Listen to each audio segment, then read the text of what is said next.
You're watching the Varsity Media Sports Network, the home for New York high school sports. The Long Island Lacrosse Showcase has been the premier recruiting event in the nation for over a decade. Led by high school coaches in Nassau and Suffolk counties, our event annually draws the biggest and best college coaches. Past participants and MVPs have been Joey Spallina, Mac O'Keefe, and Xavier Arline. Registration is now open for this must-attend summer event. Register now at lilacshowcase.com and follow us on Instagram at lilacshowcase. And coming this fall, for the first time, our Girls Showcase. Are you a local business looking to advertise? Well, Varsity Media is the perfect place for you. We offer affordable rates both inside our live stream broadcast and through our social media channels. With coverage all over Long Island targeting the 16 to 54 demographic, why not take advantage and advertise today? For pricing and inventory availability, contact us today at 516-403-2050 or email ben@varsitymedia.net.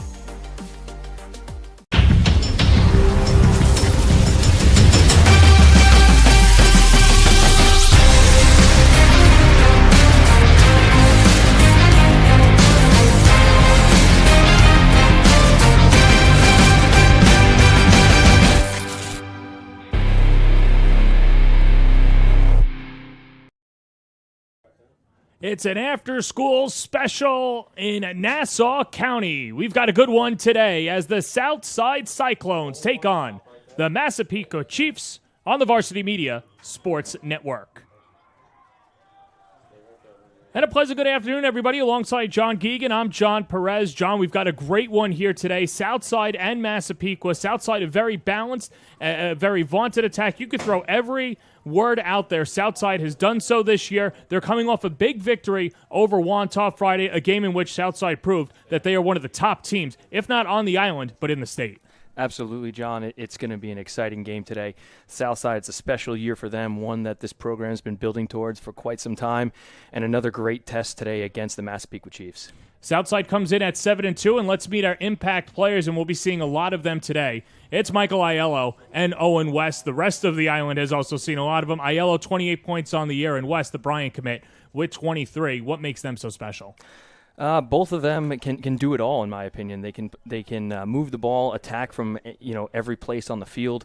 It's also a situation with Southside where they're, like you said, they're balanced. So these aren't just the only two players to watch. But today, yeah, we're going to key in on them, see what they can do.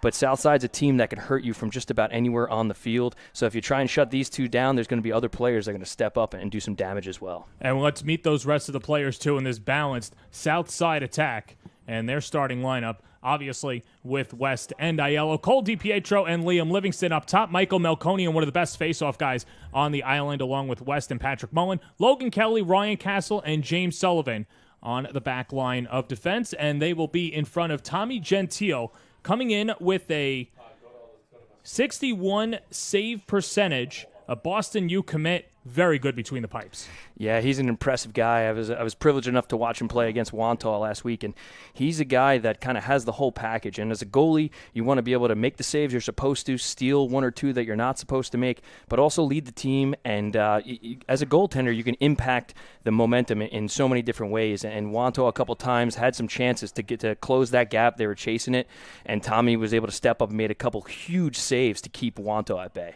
Well, Southside's going to have their hands full as they face the Massapequa Chiefs, who come in at 4-5 and trying to shake off the rust of a 15-6 loss to Mount Sinai Saturday afternoon. And the Chiefs, they've got a good 1-2 punch as well. Here are our players to watch for them. Patrick Radomski and Jack Schiffel, too. Look at Jack right there. Stud player, says his head coach, and Radomski's been doing it all. 27 points for the Siena commit. Yeah, Schiffel's a guy he's kind of everywhere on the field. He's going to, I think, have a big impact today as they're trying to slow down the face-off, power of Melconian from Southside. So I think we'll see some movement on Schiffel getting used in a couple different places. And then with Patrick Radomski, he's a guy who shoots the ball well, gets the ball time and room or even in tight, can really finish and make a couple. I'd say a difficult day for the defense on Southside. And here's the starting lineup for the Chiefs as well: Mike Durnan, Tyler Burns, Jake Gargiulio, along with Aiden Stanton, Jack Schiffel, Will Burney, with Ryan Fountain, Kevin Fiola, and Ryan Wizarek, along with Matt Gennady, the goalkeeper, fourth Southside, just like Gentile, has a lot of tools in his tool set. Yeah, Matt does a good job. He does a good job in tight, and also stands tall on those outside shots and can really be a difficult goalie to put the ball past. It's going to be a fun one. Southside and Massapequa coming up next on the Varsity Media Sports Network. Don't forget to subscribe to our YouTube channel for upcoming schedules and content, and on social media @Varsity Media. Hi everyone, my name is Ravi Viswani. I'm an orthopedic surgeon at Northwell Health, Syosset Hospital. I specialize in sports medicine and the treatment of knee, shoulder, hip, and elbow injuries. So I'd like to talk to you guys today about ACL tears. ACL tears are a very common injury in athletes. The ACL is one of the four main ligaments of the knee, and when the ACL tears, it compromises the stability of the knee. Typically, when young athletes have an ACL tear, we do typically recommend surgery because unfortunately the ACL does not heal without surgery. And by restoring the ACL function, we can then allow the athlete to go back to their desired sport. If you have an ACL tear, you should see an orthopedic surgeon. I see patients in Woodbury, Belmore, and Great Neck, and I'd be happy to see any athlete who's in. You're watching the Varsity Media Sports Network, the home for New York high school sports. Welcome back to Massapequa High School. We've got a good one here today, Southside and Massapequa. As there you see the Chiefs coming in at 4-5, looking to get back to 500 and eventually onto the Varsity Media Long Island Lacrosse rankings. And there you see St. Anthony's the top team in the country. Manhasset probably the best public school team on Long Island. Southside checks in at number 11, just a couple of spots behind Farmingdale. Northport, Connecticut, that was a great game. Connecticut, a good victory as well. A lot of parity in this top 16. Absolutely. I think it's interesting to see Manhasset at number 2, sandwiched right between the two private schools there, St. Anthony's and Chaminade, and they're almost an all-star team with the private school and the ability that they have to pick from. So Manhasset, a small school, up there at number 2. They're having a great year, coming off a great year last year. I think they're going to continue to do so. And then also talking about Mount Sinai, of course, losing the great Joey Spallina, but still up there in the rankings and showing that they still are not built around one player as a program. That Mount Sinai team, very impressive, a 15-6 win over Massapequa. And, of course, if you have an issue with those rankings, be sure to let us know on Instagram at Varsity Media. I'm sure that'll get a lot of stir there. Okay, so that's the rankings. Let's see the keys to today's game. Massapequa, there you see, create the 50-50 ground ball. Southside, take the right shots. Pretty simple for Massapequa, but obviously a lot harder said than done. Absolutely. You know, I'd even challenge that there be one other thing where Southside really was dangerous against Wantagh in the transition game. Wantagh only probably gave up one or two really settled offensive goals where they were absolutely lethal getting the ball in transition. So if Massapequa can slow that game down of the transition game, we'll see a slow but methodical game of lacrosse between these two teams. All right, so we're going to see Mike Melkonian take on Ryan Fountain in the face-off, and Melkonian, a guy who had a faux goal in the win over Wantagh Friday afternoon. John, how do you stop the likes of a Mike Melkonian? I think there's no one answer. Someone as good as Melkonian, you have to keep him guessing. You can't let him settle in and get comfortable in a rhythm. Good face-off guys develop a strategy early on, and they kind of try and stick with it. So if Massapequa keeps him guessing, and I think they'll be trying to mix some things up at the X, then they'll be able to hopefully slow him down and be successful. Well, they pretty much go one and done as Aiden Christie brings the ball up the field. Christie, 26 points on the season, one of the great facilitators for the Chiefs, as Massapequa doesn't win the faceoff, but eventually gets possession, and they'll take that as a win for Will Burney, now the senior. Coming out slow here, everyone's just packing it in, moving the ball around, get a touch, get settled in, and poke at the opposing defense and see what you can get and see what's available. Pat Radomski, the all-county selection, spins it behind the cage as it comes back out near side. Burney, the Stony Brook commit, taking on Owen West. This should be a fun one today. Burney's shot deflected. Squirts out, and Melkonian scoops it up. First ground ball from Elkonian as he outlets it up past midfield. Pat Mullen all the way. Shot by Jack Lazito. Saved Gennady. And a second opportunity and a whistle. Yeah, solid save there for Gennady. It's great to get out, get going, get that first save. That rebound could have been a little dangerous, but, they were able to hopefully get they had an interference there, I think it was, so the ball's going the other way. One of two Gennadys on the roster. Matthew, a Wingate commit, a 54% save percentage. As the ball squirts free, Aiello, good job checking Radomski, who hits the deck. Flag comes out, and Radomski is swarmed and tries to get it across midfield. Chiefs still with possession. It's Aiden Christie. Mike Draper says at times he could be the best player on the field and certainly has the tools. Rips a shot and he scores. How about that? The first goal for the, quote, best player on Massapequa at times as the Chiefs go up 1-0 early on.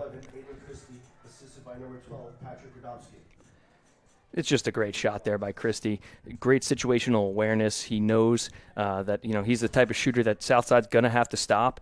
And there was a little breakdown of the defenseman there, and he was able to get his hands free and take a shot. Southside's going to have to key in on him and slide to him a little bit earlier. Those type of shots from about 10 yards are going to be real tough, even though you have a goalie like Gentile in there. For Christie, that's his 12th goal of the year. They give the assist to Pat Radomski. That's his 13th assist. And Massapequa off to a better start. Lead at 1-0 just a couple of minutes into the contest. Yeah, it's a great situation for Massapequa to be in right now. A goalie like Gentile, you don't want him to get hot early and get going because that's going to create a problem. And get some good shots off in tight that are high percentage, and that's a great situation for Massapequa to be in right now.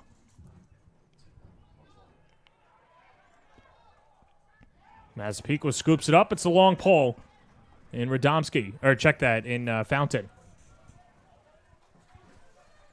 Bernie gallops up ahead and dishes back to Mike Durnan, senior and the leader of the attack unit, 32 points on the season.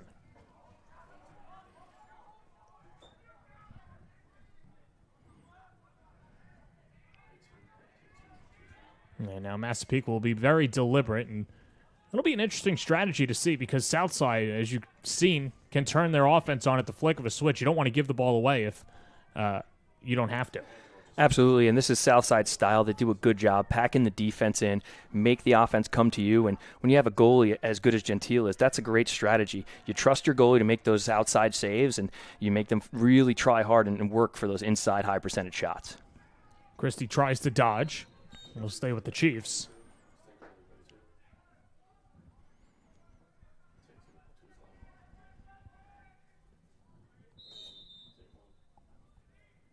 It's a Massapequa program that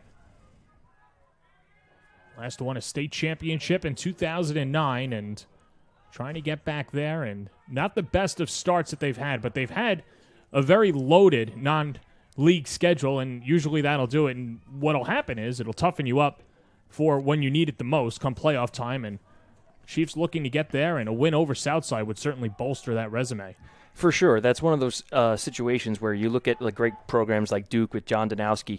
They always give up a bad loss at the beginning of the season to an unranked team, and that's not by accident. It's because they're working on trying out a couple different things, and come the end of the year, that's when you need to be playing your best lacrosse. Radomski couldn't keep the handle on the ball. Still fighting for it, and that's Jack Lazito. Fabulous two-sport athlete as Gentile comes out of the crease, and Southside goes to clear. Well, we talk about Massapequa trying to get back to the promised land. Southside, this has been probably one of the most unique units that they've had as a flag is down. And Southside with a free possession, it's Cole DiPietro. These are guys that have been playing for years, and not just meeting on the freshman squad, but even before that, growing up together, and they play different sports together. They're in conditioning programs together. They really work hard, and an opportunity for Southside to win a couple of championships and make this the golden era of Southside lacrosse. Yeah, it's something you can't teach. You can't coach chemistry. It has to be built over time playing together. And you could see anyone that watches Southside play, they definitely have that chemistry built together, and that makes them a really tough team to beat. Ryan Meyerhofer, one of two Meyerhofers. Another flag is down and play halts. Heavy defense from Jack Schiffel, the LSM. And we'll see who gets called off. Looks like we had an offsides before just now, and earlier Southside did a good job of killing that first penalty of the game. Again, building some of that confidence in their defense. So you get the explanation at the table. That looks to be Schiffel.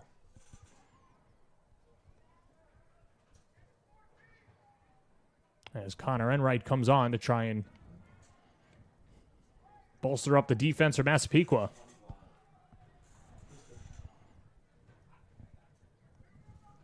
Liam Livingston, the junior, 20 points on the year. And the transfer from Chaminade. Spins it to Aiello.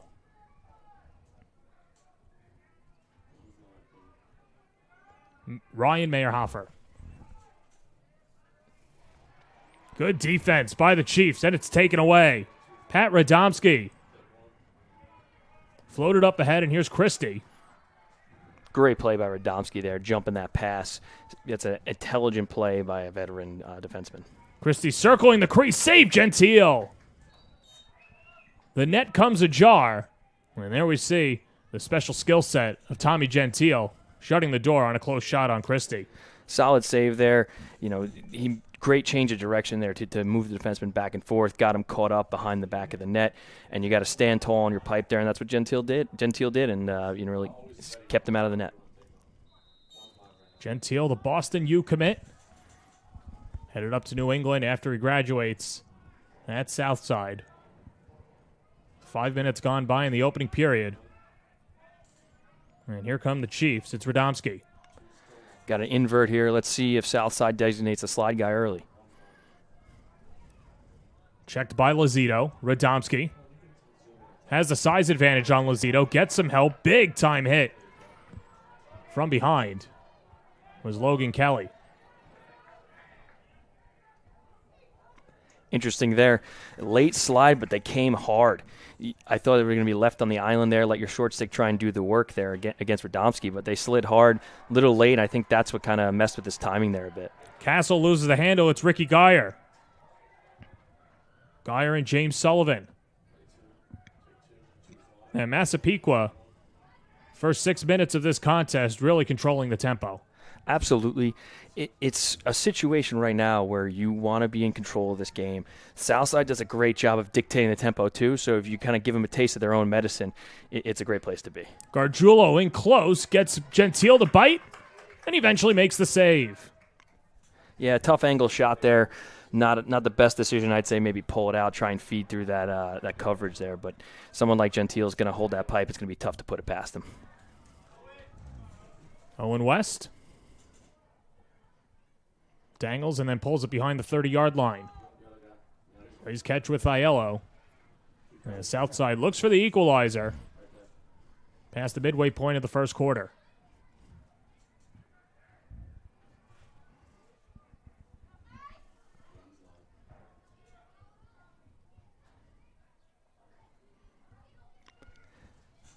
Ryan Meyerhofer, the Muhlenberg commit. He and Jack both headed to Muhlenberg after their time is done at Southside. West, weaving, flicks a shot that is deflected or deflects off his stick, and it'll stay with, or check that, it'll go to Massapequa. Good effort by Southside, but Massapequa wins possession. Great stick fake to split the coverage there and get a great high percentage shot, but just didn't got deflected, didn't go his way. Probably the second or third time that we've seen Southside not have a clean shot. What have you been seeing out of the Massapequa defense that's disrupting them? Massapequa does a great job of sitting back, and they're not being overly aggressive. They want Southside to come and try and, if they're playing zone, attack their zone or man-to-man, but Massapequa does an excellent job of collapsing the defense on you. Once you come into that inside 10, 12 yards, they're going to come check down your hands and make it tough for you to get a good shot. Bernie rifles a shot wide. Good defense by Chris Vanko, the Scranton commit. Will stay with the Chiefs. Mike Durnan. From X, 1v1 with Kelly.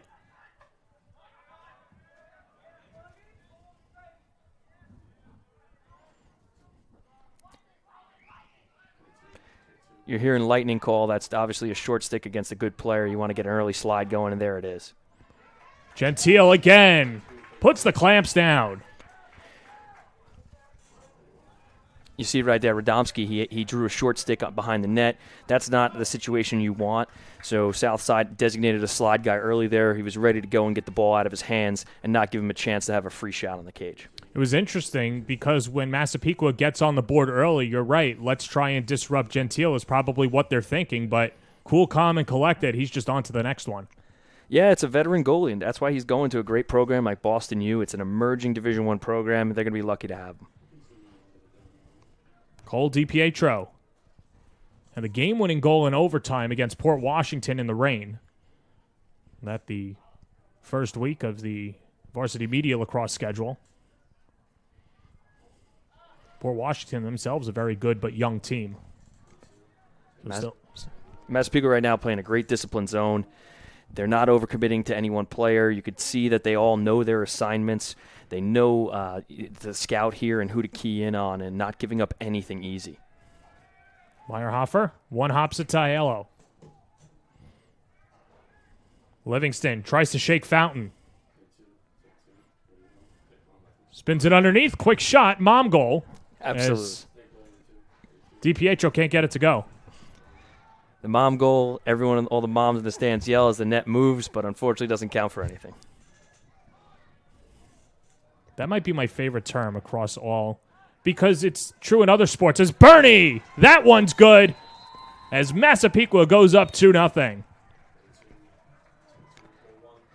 He's so quick on the counter. Will Bernie, the Stony Brook commit, gives the Chiefs a 2-0 lead. Yeah, playing right into a great game plan by Coach Draper. Comfortable, controlled defense. They lost assignment there on the zone where they handed him off a little too early, gave up a high percentage shot, but it was outside the net. Come right down the field, move the ball fast, and you hit the open man, and there's your finish. See it right here. There's a little slip there, actually. Southside lost in coverage, didn't find that open man right in the middle of the field, and Massapequa seeing the field and making them pay for it. Radomski gets his second helper.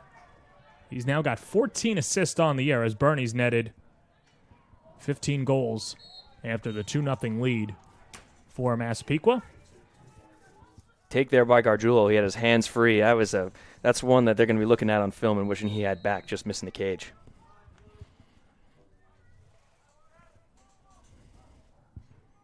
It's a key point against a team like Southside. Wantagh early on had a lot of high percentage opportunities but couldn't find the cage. And someone like Gentile, you got to challenge him because as good of a goalie he is, you have to test him early and often. Make him earn those saves. Here's Hunter Gillis. Flips it off. Quick shot. And not sure if Gentile got a piece on it. It'll stay with Massapequa, but Gargiulo knocking on the door trying to give the Chiefs a 3-0 lead. Chiefs finding a lot of holes in the Southside defense real early. Impressive to see how quick this ball moves, and they're exposing that crease area. Durnan, top right shelf. And Massapequa opens up a 3 spot with under a minute and a half to go. Mike Durnan scores his 17th goal of the year, and the Chiefs have been dominating this first quarter, John. Chiefs coming out hot, playing a little two-man game there back behind the cage, gets Southside crossed up. Late slide there as well coming from the crease, and they make them pay.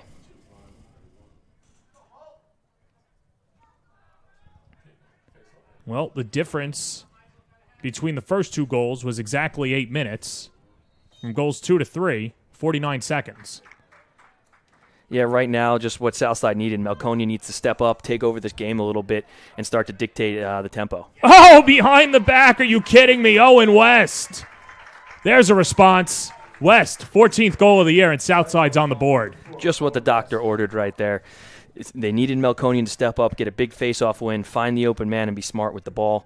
Behind-the-back shot I always talk about as a coach, and you know I'm sure Coach DiPietro says the same thing. If you hit it, I'm gonna be happy for you. If you miss it, I'm gonna yell at you. Beautiful feed, too, from Melconian, and it's what happens when you win the face-offs. You create opportunities for your offense, and Southside needed a goal in the worst way. Yeah, and I'll correct myself there. West needed to put that one behind the back. He was moving away from the cage. The angle was getting tighter, and in order to beat Gennady, he had to put it there behind his back, and he finishes it.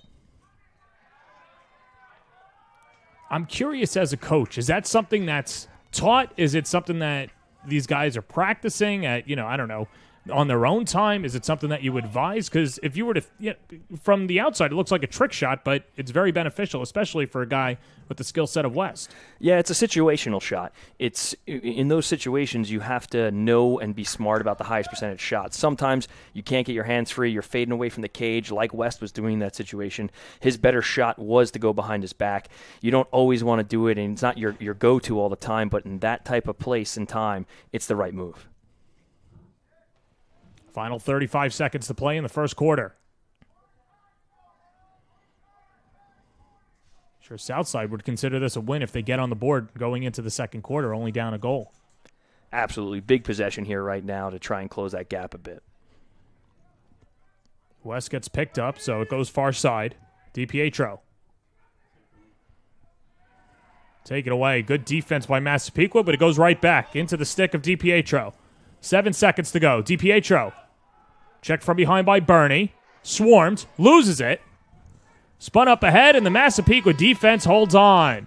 Southside knocking on the door, but the Chiefs hold them just to 1 goal and lead it 3-1 after 1. We'll step aside. Second quarter coming up next on the Varsity Media Sports Network. Don't forget to subscribe to our YouTube channel for upcoming schedules and content, and on social media at Varsity Media. Varsity Media offers live sportscasts for any event. Our productions include announcers, multiple camera angles, graphics, instant replay, and so much more. Hankinson getting it back. Hankinson going in, dropping it back. The shot of the goal! That's it! That's it! Norton! Pittsburgh, the Class A champions! If you want to enhance your event or make the experience better for your viewers, reach out to Varsity Media today and learn more about our live sportscast. Contact Varsity Media at 516-403-2050 or email ben@varsitymedia.net. A 3-1 lead for Massapequa as we begin the second quarter, and today's broadcast is sponsored by ARS Electric. Contact Russ DeFrancisca today with locations in Glendale, Queens, and in Mineola for all of your electrical needs. Big or small, Russ DeFrancisca and crew will help satisfy your needs. Give them a call today at 718-995-4813 or email Russ at arselectricnyc.com. Alongside John Geegan, I'm John Perez, and a very low-scoring first quarter. What stood out to you, John? Massapequa's coming off a tough loss against Mount Sinai, and I'm sure, Coach Draper, you always want your team to bounce back, but you're not quite sure how they're going to react to a loss like that. They came out here focused, they're dialed in, and they have something to prove, where Southside, I think they had a commanding win over Wantagh, and they're not used to chasing from behind right now. Lazito can't handle it, whistle. And Southside awarded possession to Will O'Toole.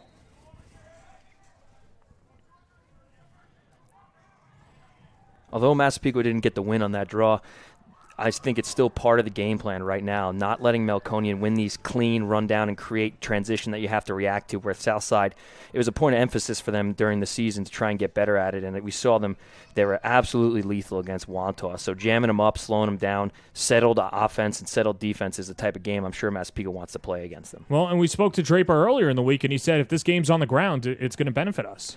Yeah, Massapequa was real good off the ground. They're a scrappy team. They're not afraid to get physical, and it's something that you're going to challenge Southside to come and play that style of game. Aiden Christie, Will Burney, and Mike Durnan, the three scorers for Massapequa, as Pat Radomski had a pair of assists. Owen West, the only goal for Southside. So that's where we stand right now, a minute into the second quarter. And it's Jack Meyerhofer.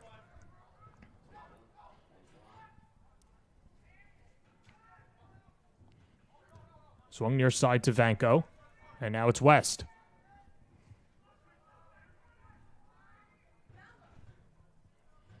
Yeah, Owen West involved a lot more today than I saw him against Wantagh.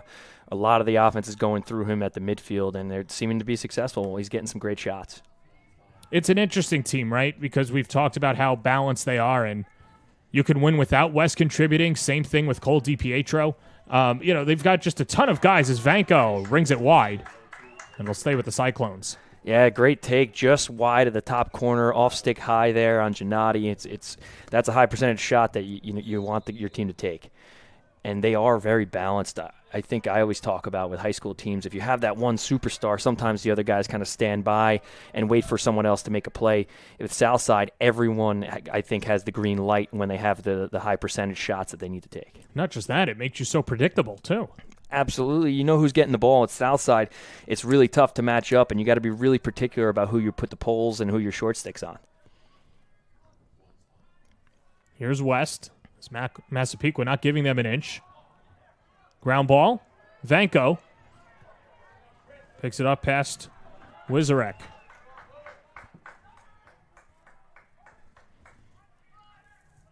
And a fresh possession for Southside. A good job by Massapequa in their zone, shifting back and forth. Yeah, they're moving back and forth. They are disciplined. There's nothing easy. Southside's going to have to earn any goal they get today.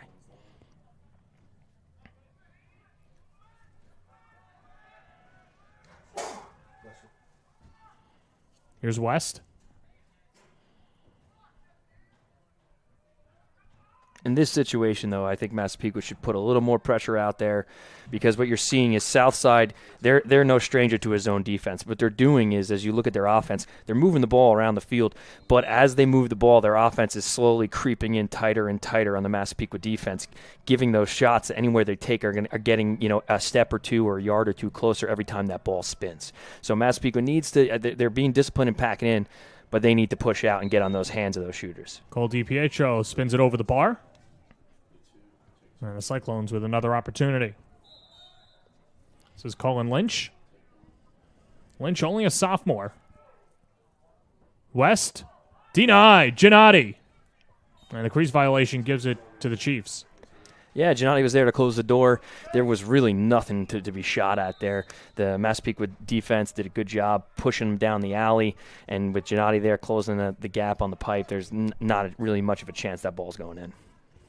Mike Draper, very laudatory of Gennady coming into this season, said that he's really turned into a leader, and that's why he's one of the captains of this team. As the flag is down, and Massapequa rolls out the offense on a free possession.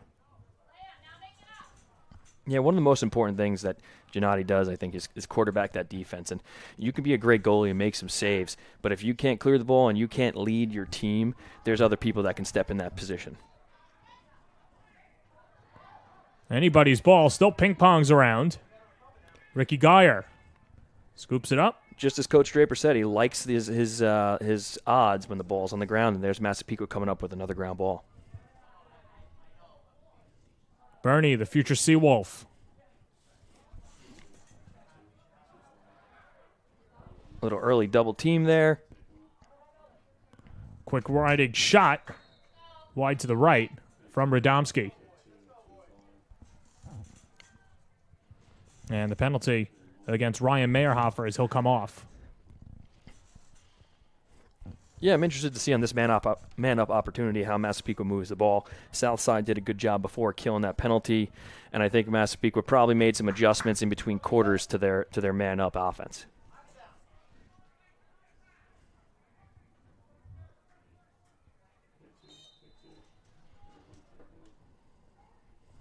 Christie plays it back to Durnan.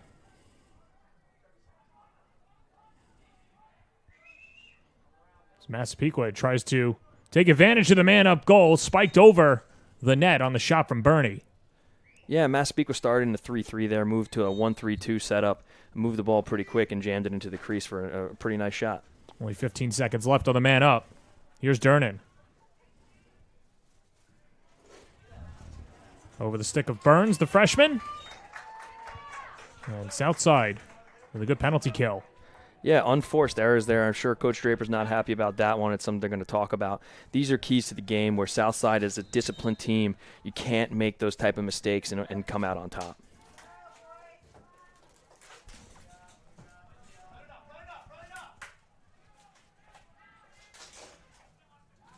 Gentile coming way out of his crease.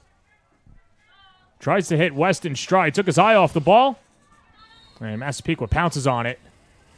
And a timeout taken by the Chiefs with 6:43 to go in the first half. This has been a good one. We've got a good docket of games coming up over the next week as well. And obviously later tonight, East Islip takes on Comsawag. And then Smithtown West against East Islip as well. So you get an opportunity to see the Redmen twice this week. Massapequa takes on Northport later in the week. And then the Woodstick Classic. Manhasset at Garden City. That should be a fun one. Cal Gerard taking on Steve Finnell, 2 future Duke Blue Devils. Farmingdale and Syosset. West Islip takes on Bayport Blue Point a couple of Mondays from now. All the way out there in Suffolk County. Good slate of lacrosse coming up. Yeah, the Woodstick Classic's always one that everyone circles on. It's got so much tradition behind it. It's probably the biggest high school lacrosse regular season game on Long Island every year.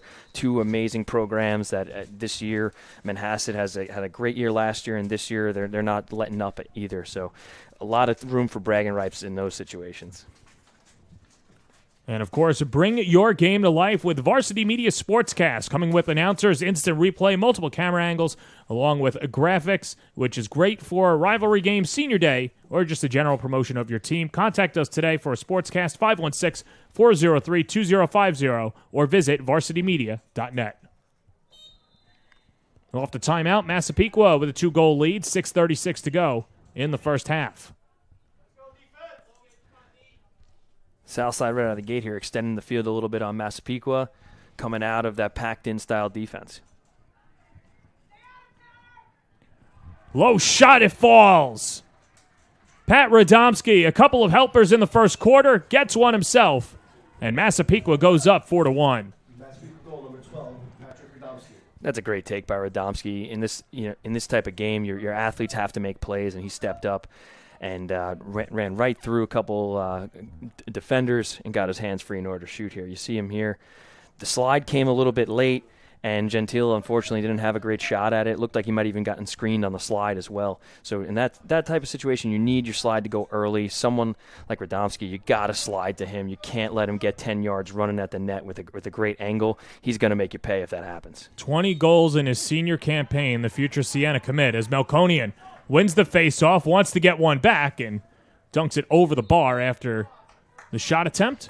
It'll stay with the Cyclones. Yeah, that one got stuck a little bit in Melkonian's stick, and luckily Southside had the backup they need, so they retained possession. It's probably the second or third time that we've seen somebody take a shot and the ball go right into the ground. It happens a lot with the face-off guys because their sticks tend to be a little more bent or beat up from taking all those draws in the wars at the X. So sometimes the ball does get stuck, but they're running down the center cylinder there, and everyone's coming to slide to them, so they want to get that shot off, and they want to celebrate. Is that a pocket thing? Because we've got a couple of friends that string it up that could certainly help them out in Huntington. Yeah, but the face-off guys, they're a different breed. They all have a very particular way they want their stick strung, and it's all about winning the face-offs, and worrying about catching and throwing and shooting is all secondary. DiPietro off the mark as Owen West on the restart. 5.5 to play first half.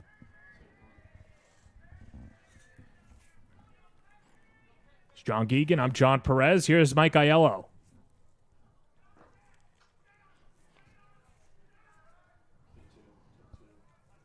This is Massapequa defense not really giving Southside many opportunities for a clear shot at the goal. Yeah, flags down there on a slash.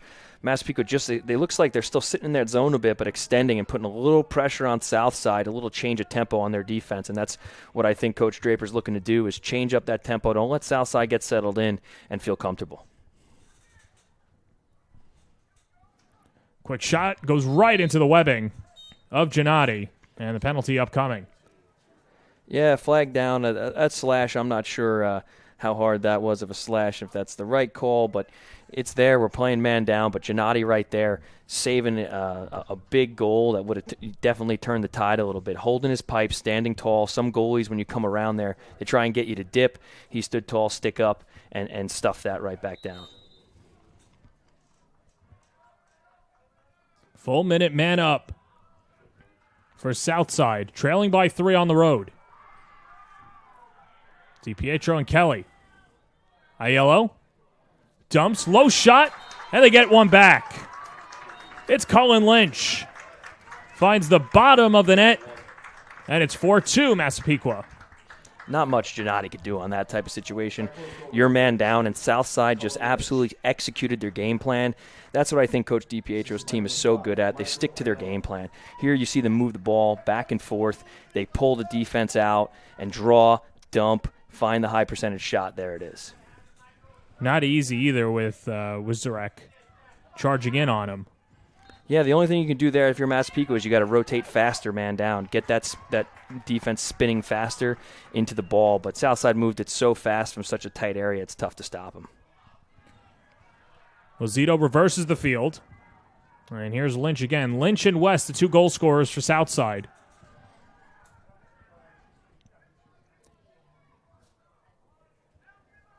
There's a few changes for the Cyclones. Yeah, getting the right personnel on the field.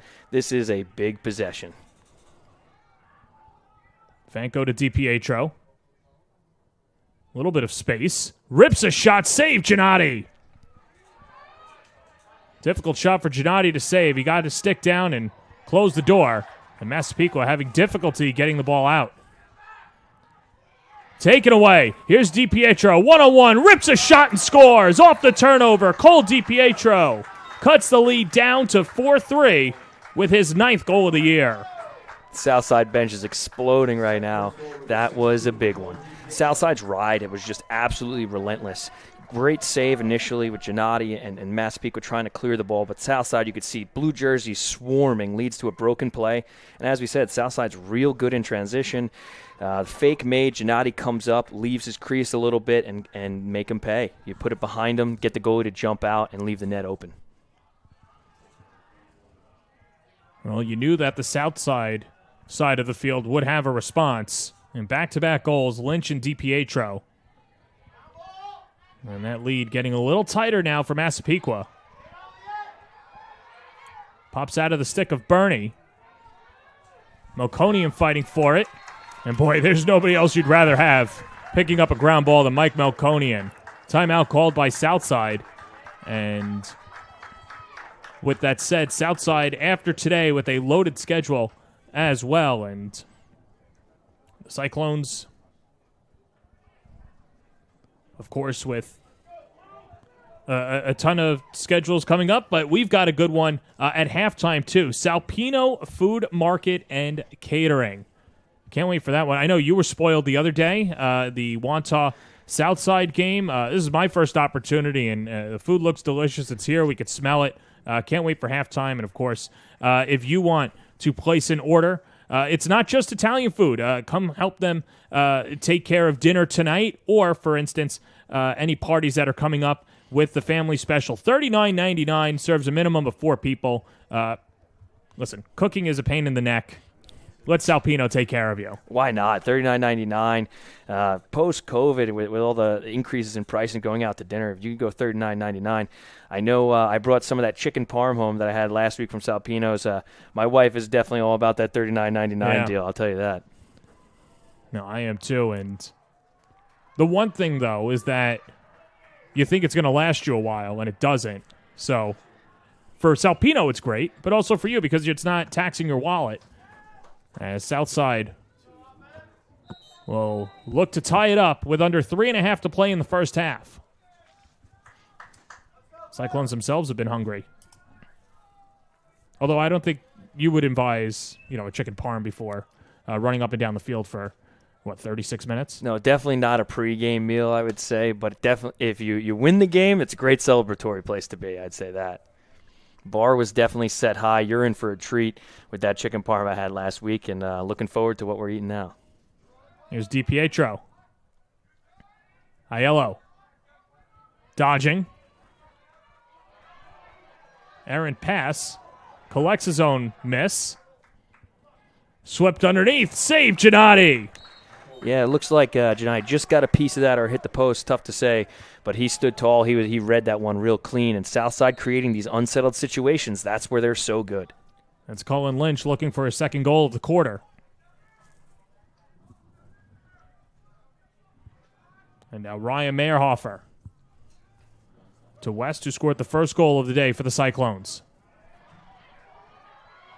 Good stick work by Bernie, forcing the turnover. And here come the Chiefs. It's Nick Hink. Underneath, quick shot denied. Gentile closing the door on the onslaught as Jack Gargiulo, highway robbery.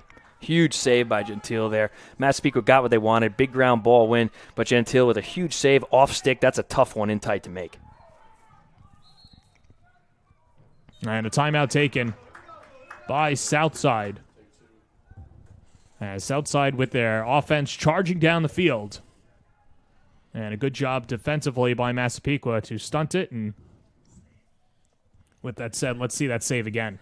Yeah, in transition, Massapequa gets exactly what they want. They move the ball, make Southside's defense move. High percentage shot, but Gentile going to Boston University, that's why. It's not an easy save to make off stick in tight like that. That's where you don't want the shot going, but his hands are so quick, he got across and just stoned him right there, and that's a big-time save by a big-time player. And Gargiulo with a good skill set as well. Someone who was called up as a freshman that COVID year and has not looked back.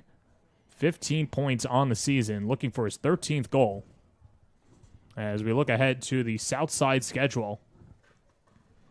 Taking on Herricks, who we saw earlier in the month on the Varsity Media Sports Network. Garden City, that one's never easy, and a good rivalry there as well. Cold Spring Harbor, we'll have that one for you on May 5th, and then Calhoun on May 10th for the Cyclones.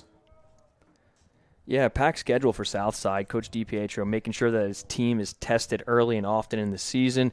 And as I said before, a good coach is someone that knows how the college-style game is played. You want to be playing your best style of lacrosse as the weather gets warmer, as the season winds down. It doesn't matter if you have huge wins at the beginning of the season. It's where you end up that really counts. I can't wait to see that Garden City Southside game, as Cyclones will certainly have something to say in that one. For sure. The Southside being the type of program they are this year, it makes a lot of these games more interesting and opens up a lot of room for parity amongst the different schedules.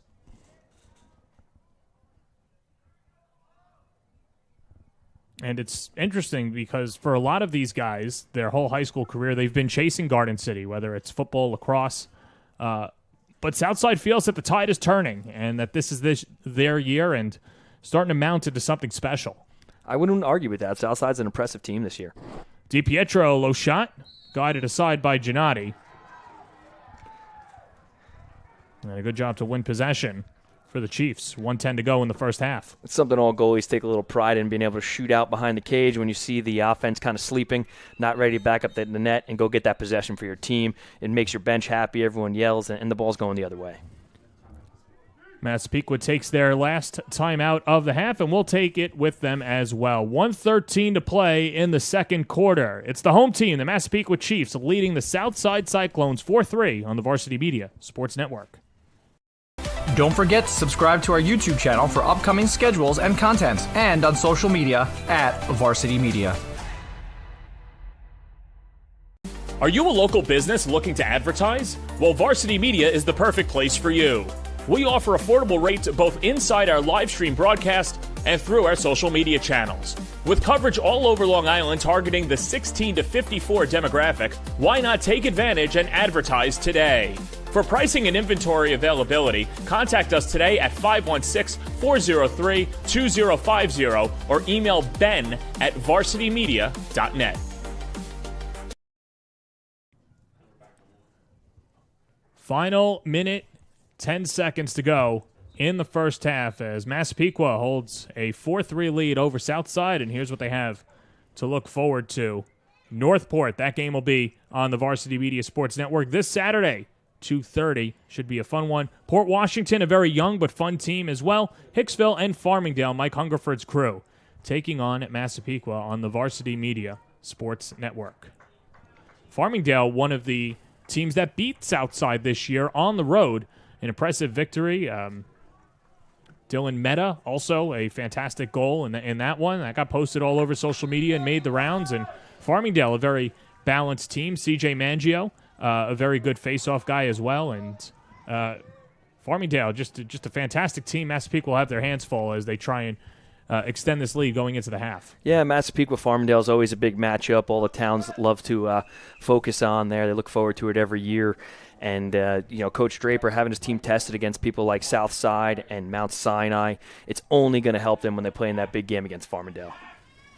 Hayden Christie reverses course, not once but twice, dumps it over, and they score! What a fantastic goal, Jack Gargiulio. Beats Tommy Gentile. He wanted a crease violation. Yeah, Gentile wanted a crease violation there. Looks like we have a penalty as well at the end of the half. Ball movement real quick there, and it's just going to hurt them moving into the second half. You see right here, crosses up your defenseman, find the backside. That's textbook offense in tight, and you see Gentile kind of jumped a little bit rather than get out and get set. And small mistake there, but it's a tough save to make. And now Massapequa's going up.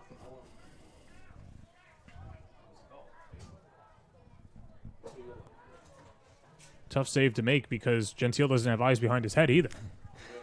Yeah, that's what I was saying. Southside executed that, a little poorly. The backside was left a little bit open there, and Massapequa saw that. Carry the ball one side, feed the backside, textbook lacrosse.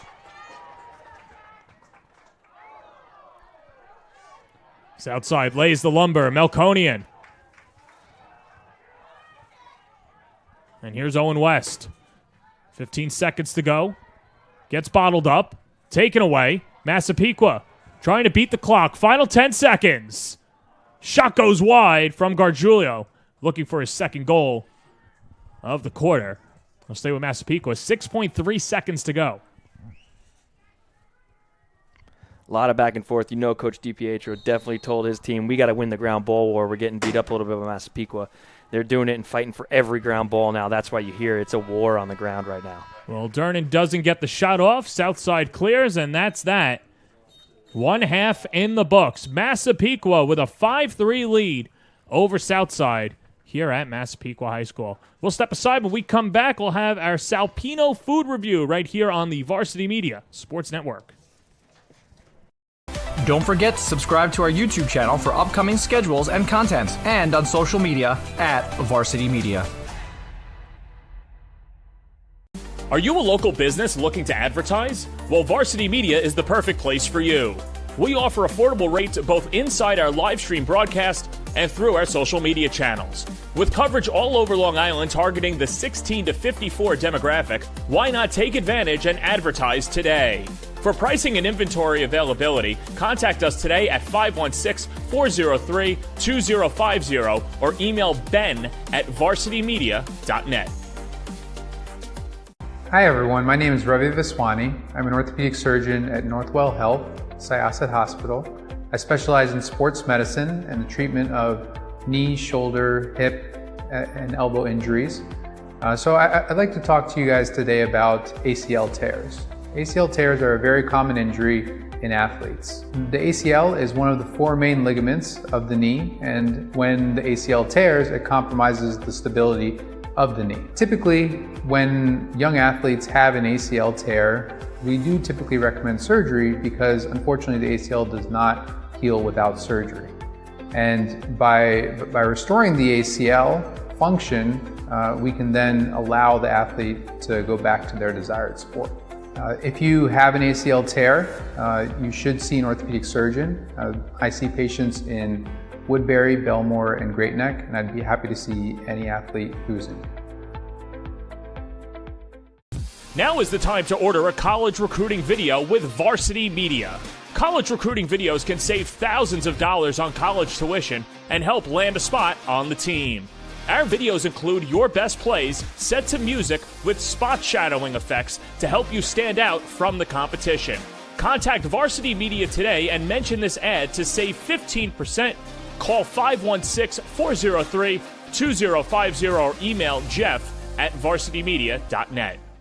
The Long Island Lacrosse Showcase has been the premier recruiting event in the nation for over a decade. Led by high school coaches in Nassau and Suffolk counties, our event annually draws the biggest and best college coaches. Past participants and MVPs have been Joey Spallina, Mac O'Keefe, and Xavier Arline. Registration is now open for this must-attend summer event. Register now at lilacshowcase.com and follow us on Instagram at LI Lac Showcase. And coming this fall, for the first time, our Girls Showcase. You're watching the Varsity Media Sports Network, the home for New York high school sports.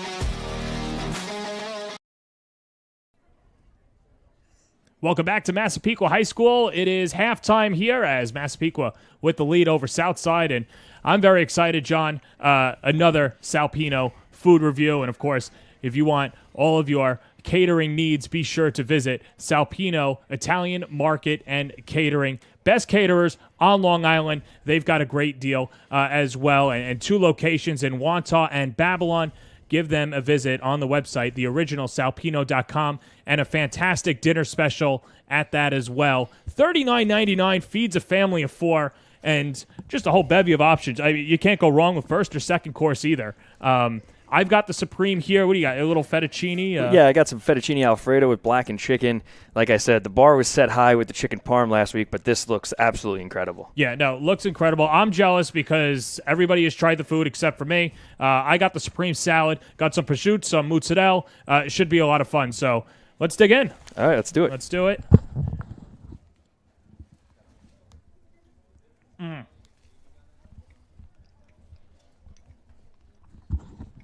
That's a 10 out of 10. I don't want to chew on camera because it's very rude. My mother raised me better, but you got a little cream there, but looking good.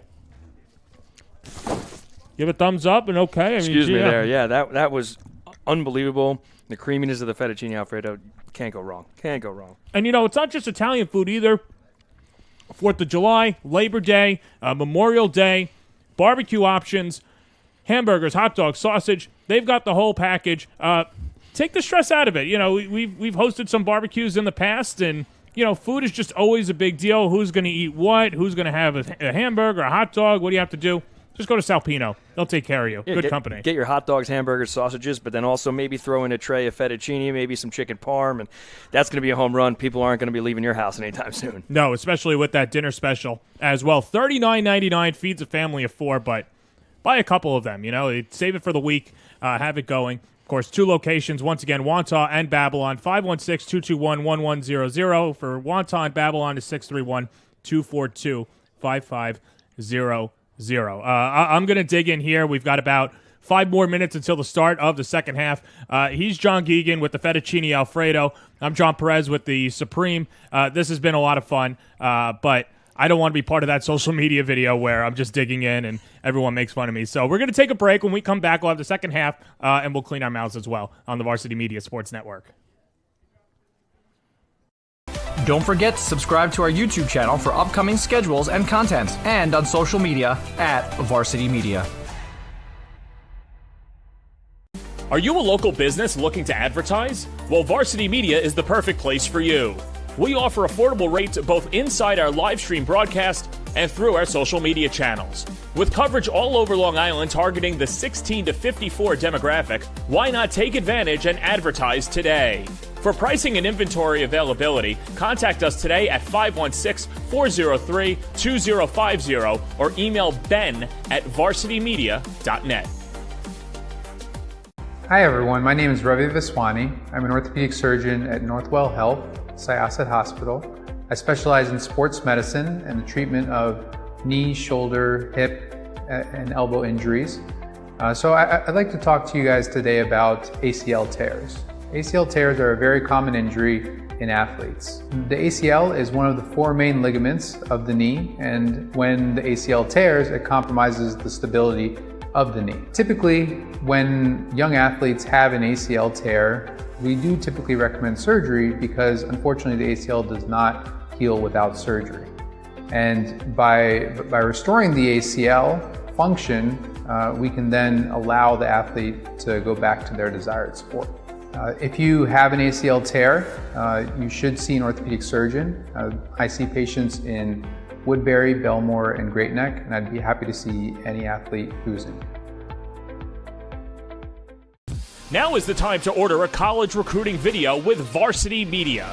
College recruiting videos can save thousands of dollars on college tuition and help land a spot on the team. Our videos include your best plays set to music with spot shadowing effects to help you stand out from the competition.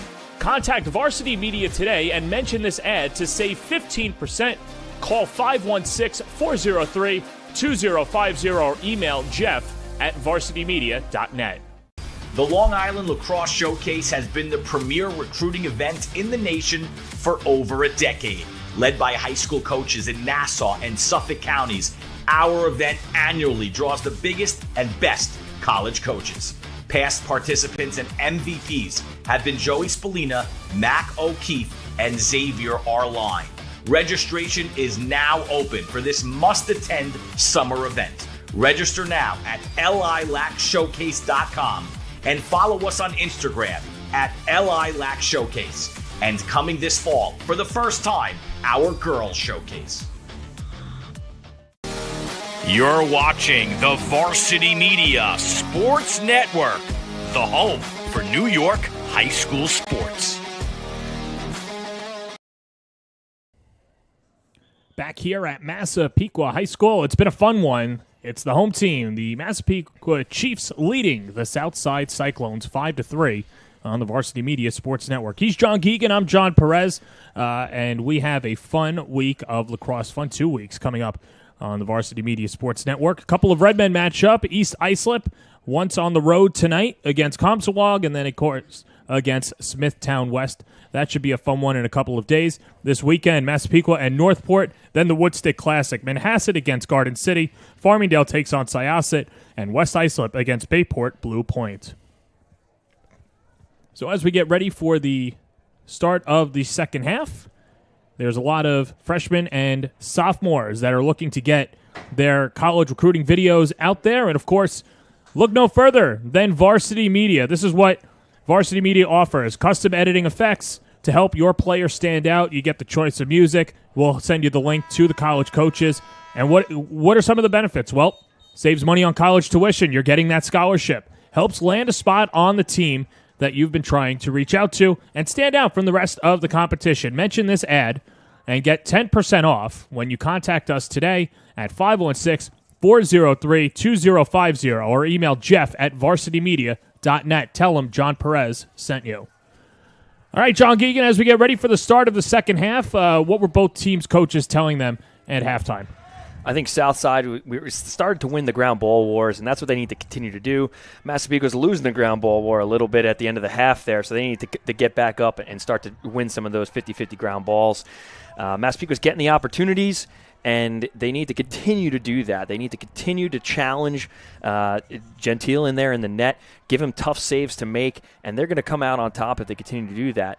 Whereas Southside, they need to settle back in, get back to dictating the tempo of their offense, and really come back into this game and close that gap, and that'll be a key for them in the second half.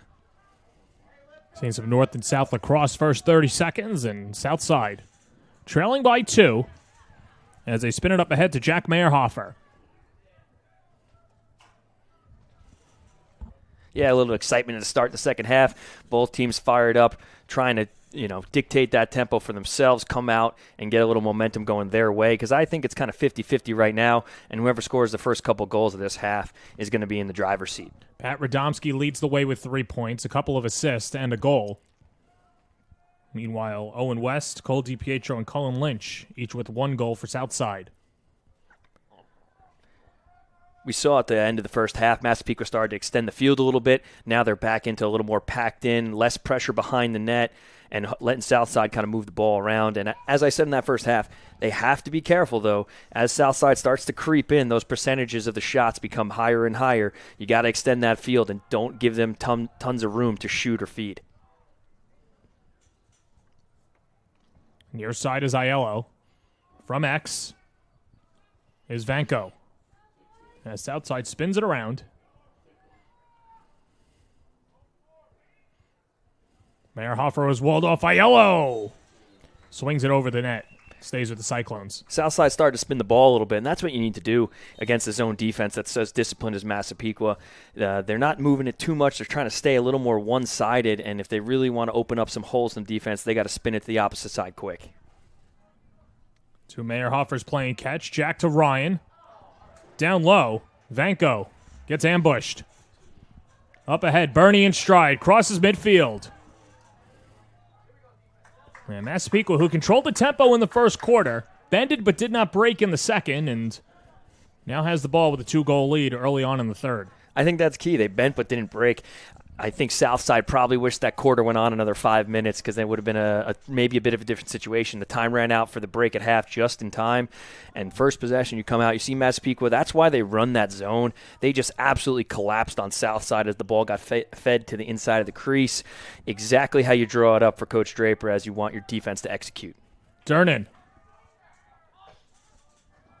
As Kelly was whacking at him. To Aiden Christie. Dodging, slips it over. Bernie takes a rip and scores. A laser from Will Bernie. And Massapequa goes up 6-3 on Bernie's 16th goal of the year and his second of the game.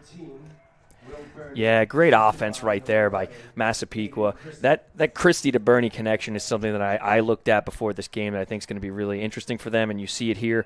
It looks like there we had Christie had the pole. He drew the pole, took the ball down, drew the attention, moved the ball right back up to the middle, and high percentage shot against a good goalie, but it goes in the net, and Massapequa's up another one. Second point of the day for Christie. He had the first goal of the contest. Just a minute and 43 seconds into the game. And here's Melkonian with his team trailing by 3. It's a Southside team that did everything that Massapequa is doing against Wantagh Friday afternoon and getting a dose of their own medicine. Yeah, right there, Melkonian doing what he needs to do for his team, get another possession back going the other way. Don't let Massapequa go on any big runs and take that momentum away from them at all. But also, I have to say, Massapequa right there, they know the scout. They know Gentile is a good, solid goalie in there. So they move the ball fast and try and take the shots that are high percentage, high-quality shots that make the goalie challenged and give it a tough save. It's got to be tough for you if you're going to take that type of shot. And any goalie, it's a tough save to make in that situation. Southside in the midst of a 4-game winning streak. They've outscored their opponents 52-15 coming into today. But that's why you play the game. And Massapequa has been playing it efficiently as Radomski, future Siena Saint, leading the offense. Yeah, a bit of a weaker possession there for Southside. They needed to put one in the back of the cage. And by playing good defense, Massapequa was kind of rendering all the efforts of Melkonian a little ineffective by bringing the ball back down the other way. Same thing what they're doing here in their offense. I would look to see them do the same thing they've been doing. Methodical, open up a high percentage shot, and try and make Gentile a less of a factor than he's been in the past games. Bernie on Lazito. Shot skips wide to the left. And good job by Durnan to track it down and cultivate a new offense for the Chiefs. Looking for their 5th win of the year. That would move them to 500. Sitting pretty almost midway through in the third. Yeah, big turning point possession here, I'd say. Southside needs a stop. They really need to stop Massapequa here. Well, there's your stop that you were asking for. James Sullivan, the junior, picks up the ground ball, but then loses it. Ball ajar, flag is out. Massapequa, here they come. Nice dodge. Durnan rips it and scores. And they'll wave it off. That was a pretty move by Durnan. Good break for Southside.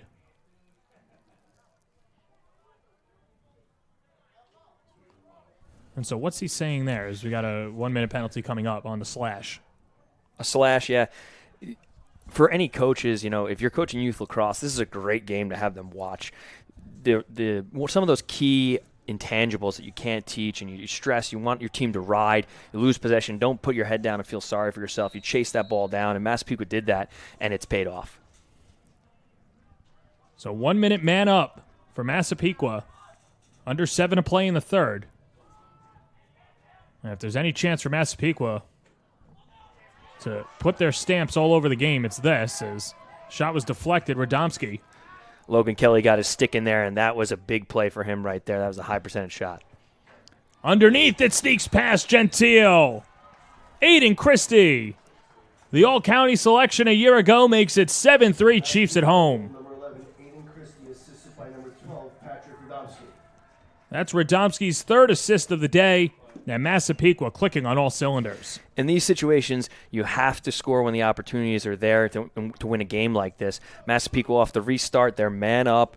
There's no clean matchups. They see Southside's kind of stuck in between that rotation, man down, and they move the ball on that inside hip right there and put it right past Gentile.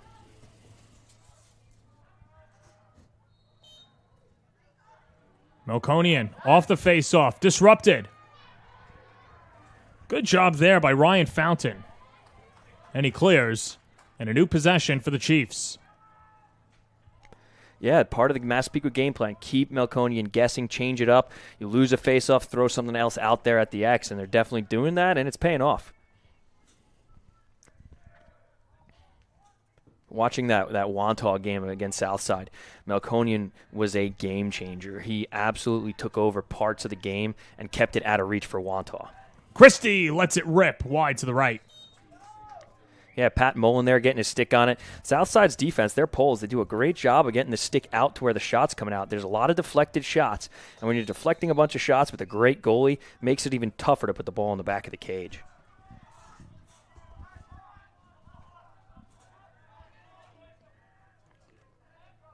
Bernie. Ball comes ajar. And the ground ball scooped up by Mullen. Tough one for Bernie there. Mullen jumped him early. That slide, I'm sure that Bernie wants it back and would move that ball a little sooner. You got to see that pressure coming and attack that backside. Colin Lynch with a goal today. Feeds it up top to Mike Aiello.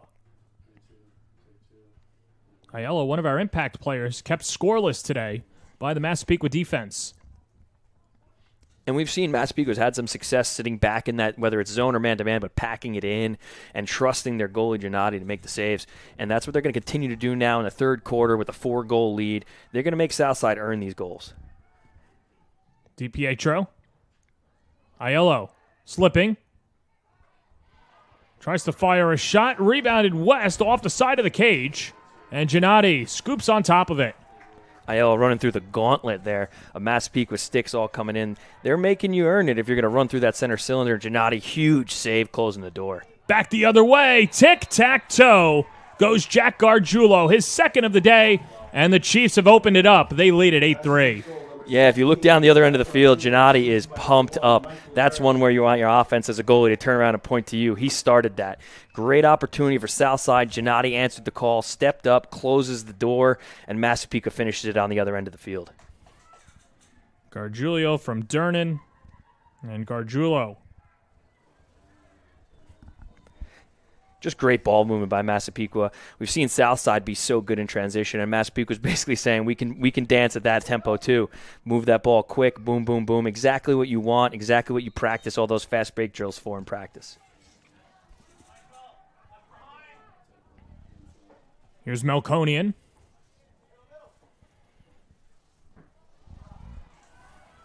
Well, everything that we were talking about Southside and how balanced their attack has been, you could say the same for Massapequa. In fact, you have to say it because that's what we've seen so far in a very level-headed attack for the Chiefs as they win possession again. Yeah, that's what makes this great high school lacrosse. We're not focusing on one player on either team. We're seeing the ball move. They're sharing it. And these are two well-coached programs. That's why they do it that way. No one is – if you shut one person off, someone else is going to hurt you. So that's what makes it so tough for both teams to defend. Ryan Meyerhofer shifts it up top to Bernie. Rifles a shot, skips it in. Bernie again. It's the weekday at Bernie. And a 9-3 lead for the Chiefs. Yeah, tremendous shot by Bernie. He's just an excellent player. Great attribute for that Massapequa team at the timeout here. Going to try and slow down this momentum run we have for Massapequa. Yeah, you see ball movement here. Bernie recognizes the situation. And in these type of situations, you have to be smart because you have a lead. You don't want to take a bad shot and give the ball right back to Southside and give him a chance to come in. But a veteran player realizes this is a great shot. I have to take it. And you make sure it's on cage and you bury it. Bernie with another goal as a timeout is taken. And while we have that timeout, we should have you know to contact Russ DeFrancisco over at ARS Electric LLC. With locations in Glendale, Queens, or on Jericho Turnpike in Mineola, contact Russ today for all your electrical needs, big or small. They've got the crew to do it. Contact ARS Electric. Give them a call in their office, 718-995-4813, or email Russ at arselectricnyc.com.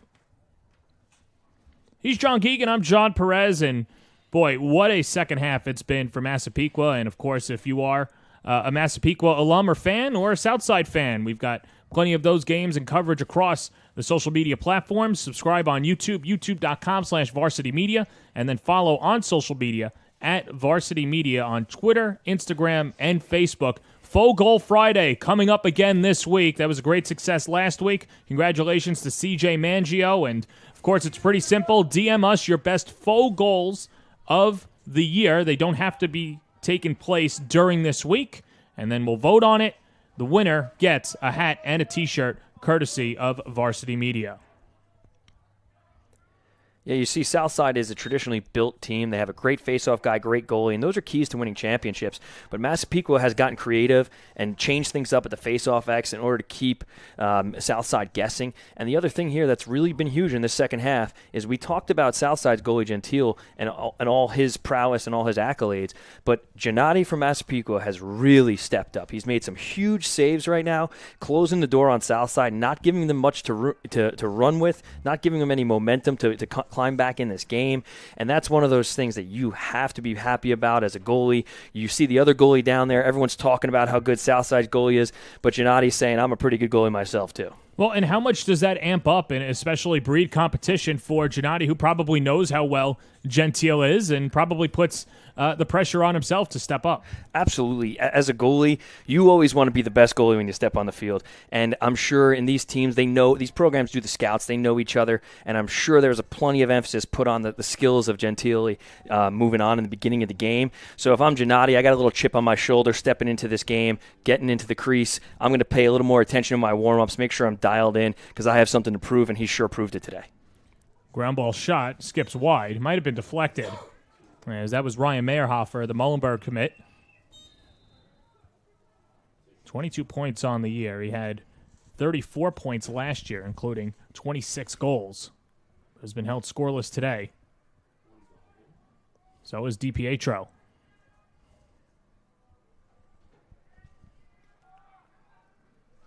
Well, we mentioned the scoring disparity earlier, 52-15 in this four-game winning streak for Southside.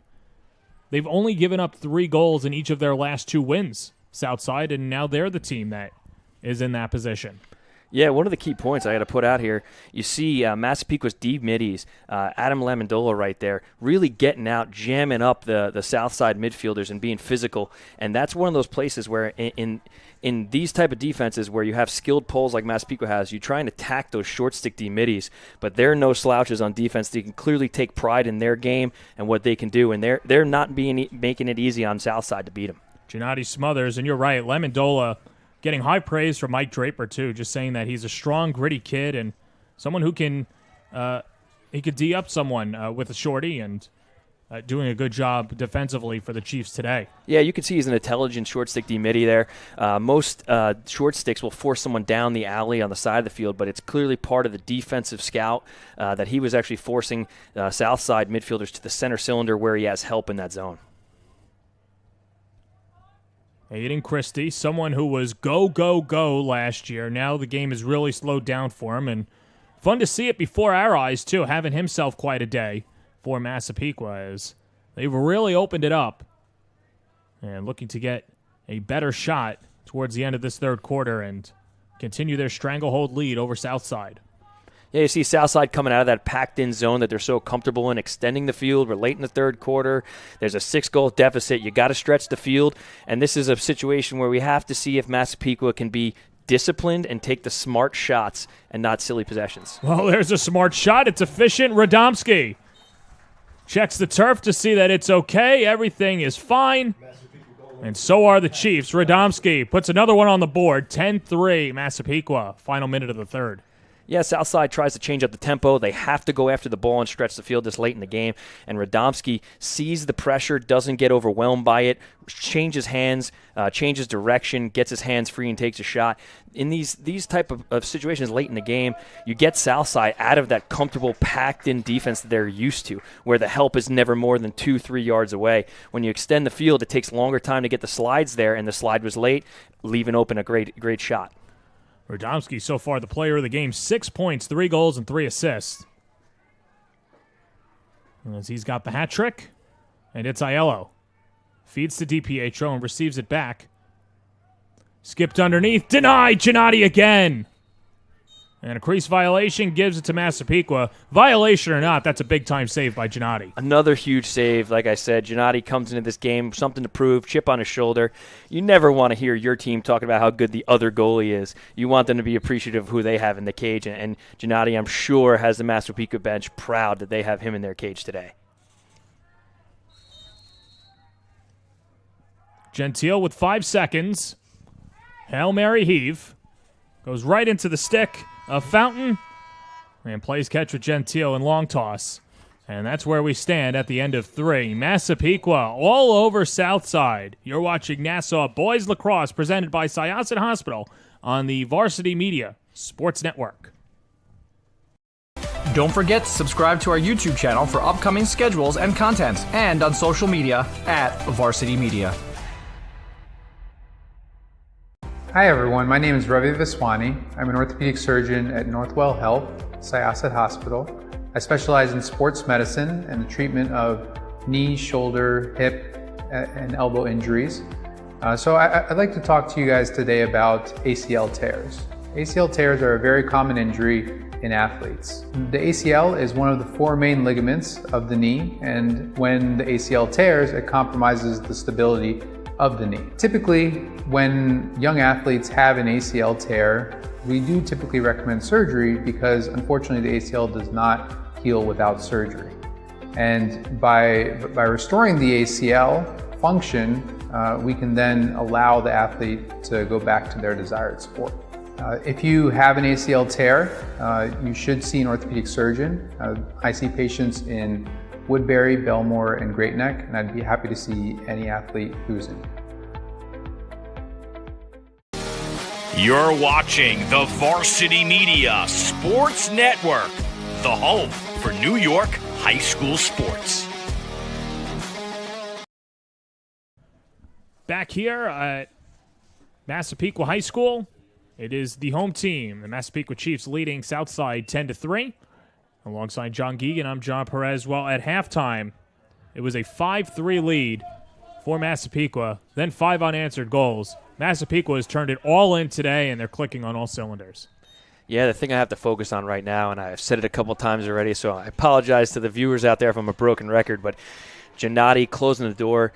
No goals allowed in the third quarter. That's a key to this game. Massapequa's done a great job on the faceoff X, keeping Melkonian at bay and limiting his impact, but you can't say enough about the effort Gennady's put in from the goal today to support his team. One of the things, too, that might not be seen on the telecast is that in person, Massapequa just larger physically than Southside 2, and not a knock on the ability of Southside 2, but when you've got that physical advantage, it certainly has to help you, and it's certainly helping Massapequa today. Yeah, Southside's a quicker, faster team where Massapequa seems to be a real big, strong team, and I would say they lean into that on the ground ball wars, but Southside's also done a pretty good job on the ground balls as well, so they're both playing to their strengths, and I think Massapequa is just making so many fewer mistakes. Southside has shown to be a disciplined team, but they've got a little bit out of their game plan, and now Massapequa going up is making Southside come even further out of their comfort level of their game plan, where Southside now has to extend the field on defense. They're not used to these longer slides that you have to go earlier, and you need to fill in on the backside for your second slide even faster. So Massapequa sees this. They're going to pull Southside out just like they're doing. That's a smart play right there. Make them slide, move that ball, and try and get a better opportunity. Heavy pressure defense by Sullivan. Disrupting Aiden Christie, and a flag is out. Christie asked for the flag from the ref and basically got it right there on command. Christie with a goal in the third quarter. Like you mentioned, a 5-0 quarter for Massapequa. And the ball goes right into the stick of Gentile, who says, look what I have, and penalty upcoming. That's not an easy save for Gentile to make, and you're getting you see the other team, everyone's going high on Gennady and everything he's doing. It's not easy as a goalie on the opposing side where you're highly touted coming into this game to make a save like that. It looked like a light save. That is not an easy one to make. But as I was just saying, you see a penalties now, flags down because we're getting Southside outside of their comfort zone. They're extending the field. They're playing tight on-ball defense all the way over at the sideline to try and force a turnover to get this game going the other way, and you get a penalty because of it. Man up for Massapequa on the slash. As the Chiefs look to spin it around up top, it's Mike Durnan. Down low, nice and easy for Hunter Gillis. The sophomore picks up his second goal of the year. And on the man-up goal, Massapequa leads at 11-3. As we said, undisciplined opportunities, undisciplined situations create opportunities. And you see right here, Massapequa comfortable. They're in no rush whatsoever, so they move that ball. They get the south side defense spinning and rotating, exactly what you want. You pull that defense across, get that coma slide across the crease, and then as well coached as they are, you see that backside look. There it is, and you put it in the almost empty net. Third point today for Christie, second assist. As Melkonian wins the faceoff with his team trailing by 8 and starting to get late for Southside. Absolutely. And with that last play, when Massapequa did so well is they move the ball and they get to these open situations where a goalie like Gentile, it's so tough to even make that save. There's a long pole goal for Southside. It's Pat Mullen. Gets the pole goal, one back. And it's 11-4 with 9:32 to go in the fourth. Southside ending a long goal drought. Almost might feel like maybe a little too late, too fast, but a little too little, too late. But we'll see what Melkonian does here at the X. You have a long pole goal. That could be something that you need, the spark you need for your bench to get going and try and come back into this game. For Gennady, nothing he can do there. He's playing a great game, and having the long pole in tight, basically wrapping it around you, just a broken play, unfortunate, unlucky.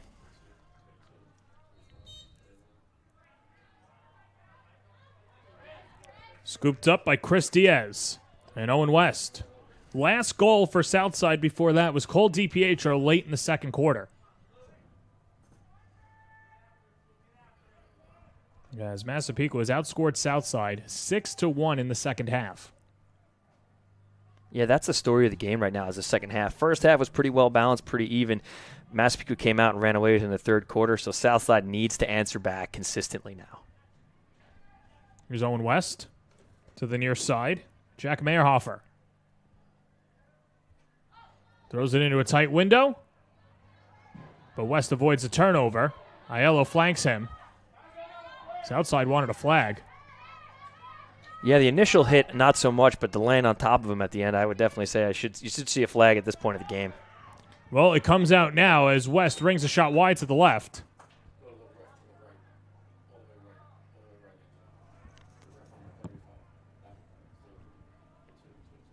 And so we'll see who gets the penalty for Massapequa. But Southside starting to chip away, and they're going to need... I think it's a hold for 30 seconds there, it looked like. Could be, yeah.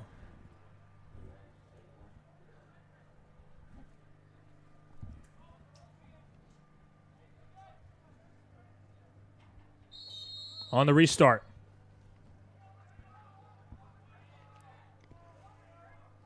Flown far side, Aiello.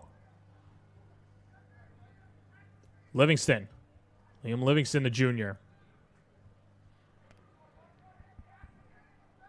If I'm Gennady, I'm keeping my defense tight here. Pack it in. West goes wide. Stays with Southside. Yeah, I'm sure that's one West wants back. Great opportunity to put one on the board, and West has been a key player for them. They need those to be finished. 5 seconds left on the man up. Seen the Massapequa zone really give Southside fits. Or check that. It's a 1-minute man up. Here's DiPietro. Deflected on the shot. Good defense there by Ryan Fountain as Gennady clears up ahead. And a swim move. Connor Enright, the senior. And a quick timeout taken by Massapequa. As the Chiefs will talk it over. Yeah, Massapequa defense, they have a spring in their step coming off the field right now. They're pumped up. They're in the situation and the place they want to be at this point of the game. And if you like what you're seeing here today, we've got a full slate of lacrosse games coming up over the next 2 weeks. Starting today, after this one, East Islip and Comsawag, and then we'll see East Islip in a couple of days against Smithtown West. Massapequa and Northport on the weekend in the Woodstick Classic. Manhasset takes on Garden City. That's a fun one and a top 15 matchup at that, a top 12 matchup. And you can make the case that Manhasset, one of the top teams in the country as well. Farmingdale takes on Syosset, and West Islip against Bayport Blue Point. Be sure to subscribe to Varsity Media on YouTube. And college recruiting videos are available now for Varsity Media. What we offer, custom editing effects to help your player stand out. You get the choice of music, and we'll give you the link to send to college coaches.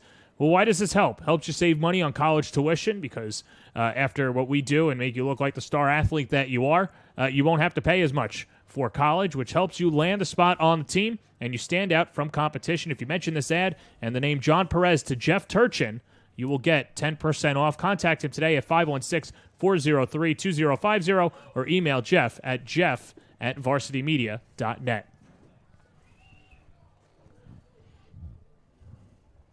He's John Keegan. I'm John Perez. And, oh boy, what an effort today, and what a way to shake off a tough loss for Mount Sinai from Massapequa. They're not out of the woods yet, but starting to see the light at the end of the tunnel. Yeah, you don't know how your team's going to answer as a coach. You want them to come back and have this exact type of performance.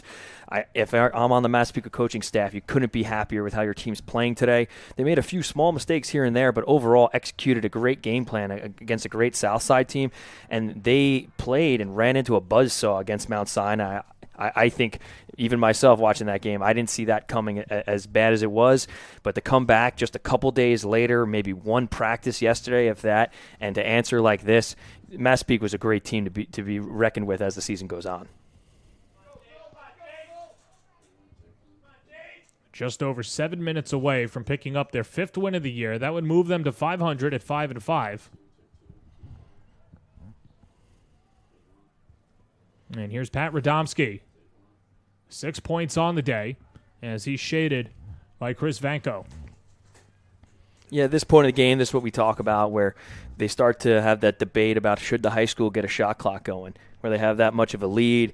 What do you want to do as we go forward? And different coaches have different opinions. You see the former Major League Lacrosse had the 60 seconds, college had the 90, and these are the type of things where I personally think, hey, fourth quarter, that should be a shot clock, because you want to see that game go up and down, because a team like Massapequa, with the stick skills they have, they're really going to take the air out of the ball and slow this down. They're not going to be going to the goal unless it's a really, really high percentage, almost definite goal, and make Southside come get them, overcommit into that type of defense, like I said, that they don't want to be playing. Well, and if they're not going to get the shot clock quickly, and this could be a process that takes 1 or 2 years, why not go into the fourth quarter if a team is up 7 or 8 goals? You just have running clock because it's only because it's the fourth quarter. So, not a knock on the team that's trailing, but you had 3 quarters to not make this such a big deficit.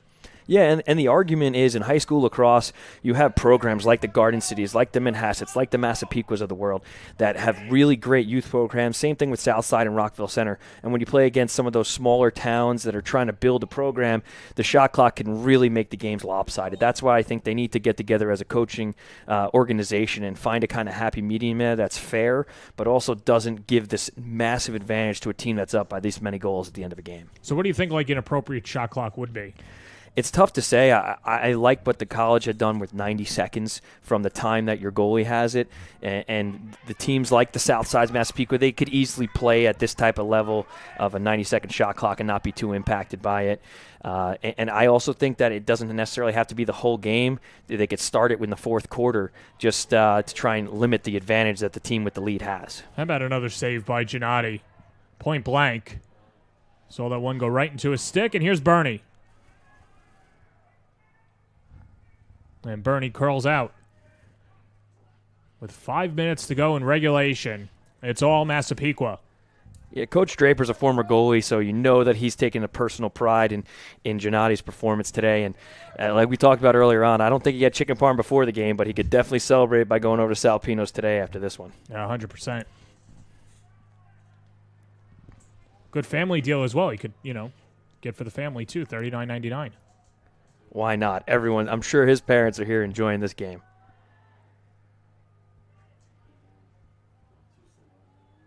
Hunter Gillis scored the last Massapequa goal. You saw that point-blank save Gennady made before. I was watching warm-ups at the beginning of the game, and you have Coach Draper as a head coach. You don't always see it, but I was watching him as a goalie warming up the goalies, and he did a drill you don't always see that a seasoned goalie coach knows to do. Feeds from behind from the two backup goalies, feeding him right on top of the crease with quick sticks, and those what I call, when I work with goalies, is the game-changing saves, that you don't get to practice those a lot in regular practice on 3v3s and 4v4s, but you see Gennady, that practice pays off in that type of situation. Gentile takes it himself. Cross midfield, stays in bounds. Gentile going all the way, draws the foul, and it's picked up by the Chiefs. Smart penalty upcoming. Smart play there by Gentile.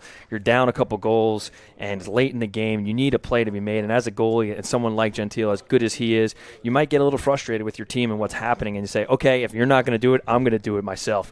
Runs down the field, and I don't think that that's an ill-advised play. Runs into the middle, almost had a chance to get a shot with a goalie-on-goalie there, but the real thing was when a goalie gets hit, especially side, close to maybe behind, you're going to get the flag, you're going to draw it, and now you have a man-up situation for Southside.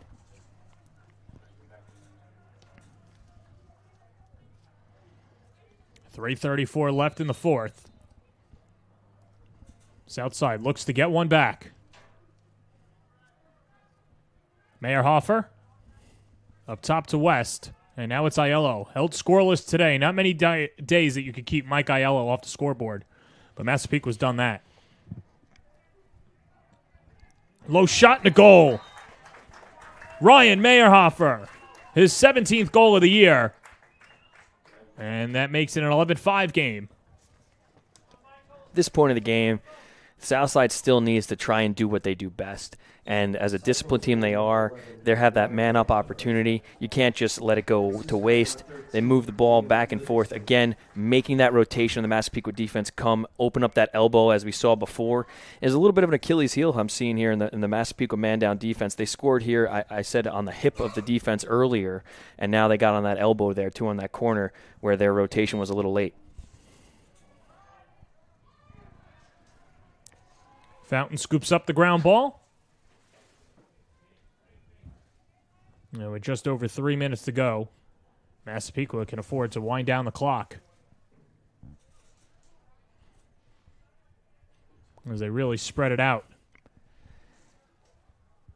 Charging inside, Christie jostled free. Radomski scoops up. At this point, barring anything crazy, Massapequa goes on to win. And what you really want to do as a coach, and I'm sure Coach Draper's doing that, you want your guys, whoever has the ball, go help him. Don't leave him by himself because he's going to get mauled by the Southside defense because they're a program that takes pride. They're not going to just go into the end of this game laying down. So you don't want anyone hurt. You got a plenty of season left to play, so you don't want any of your key components getting banged up. Go help him out and get the ball from him once he gets tired because that's when people can get hurt.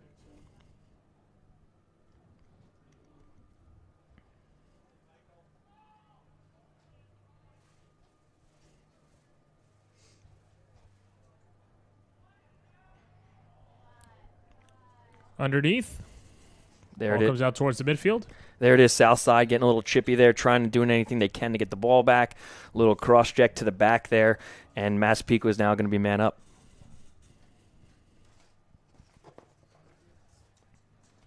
Well, a statement for Massapequa as they are a minute 55 away from the victory, and a lot of smiles on that sideline. And Mike Draper, too, has to be happy with what his team has put out today. Absolutely. I know they were concerned about the face-off X and Melkonian and, of course, Gentile in the net. And Massapequa had a creative game plan, changed some things up to challenge Southside. And Southside, this is it's still a great point of the season where Southside can watch this film, break it down, learn a lot from it, and continue on their way. As Massapequa will play catch. Dernan and Christie. and then says, oh, let's get Radomski involved in it too. And Radomski, certainly a big presence in this game as well. 6 points for Mr. Radomski, the Siena commit. All-County selection a year ago, and he's pacing that way now as well. Right now, you have some people might be watching saying, why is Gentile an athletic goalie? Why is he not coming out? They're man down, so you're already down one person. You come out, you're going to be just barely evened up. So the point when the goalie comes out is to be able to double the ball somewhere. But if you're man down, you can't do it. But even at this point of the game, you're down so many goals.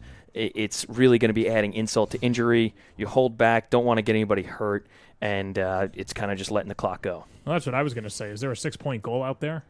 Exactly. Unfortunately, no. Durnan with 37 seconds to go in regulation. It's been all Massapequa. What a bounce-back victory this is for the Chiefs. Certainly humbled against Mount Sinai over the weekend. 15-6 the loss.